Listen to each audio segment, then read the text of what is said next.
si Patrick Tulfo sa Rapido ni Tulfo. Rapido ni Tulfo.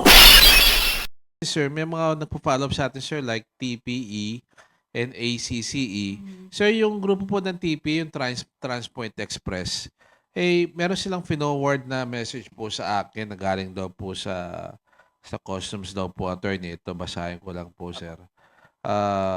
Hindi pa raw, sabi raw sa kanila, sir, hindi pa raw kasama, ito, sir, as per auction division po, wala pa po siya decree of abandonment. Kayo po, sir, kung habulin po kaso, need mag-file ng lifting. Kasi raw kay Marcelo Lilo ba to? Lilo, sir, kay na... Marcelo Di Lilo po yan. Opo. Lilo, kay Marcelo po Di Lilo. Ito po yung may drugs na nakita, no? Tapos in-segregate natin. Apo. Ano po kaya to, sir? Kasama ba ito sa may lalabas? Opo, kasama po yan, no? I think na sinesegregate na po namin yan at inahandaan na rin po namin yung mga OFW boxes, no? Na mai-deliver din, no?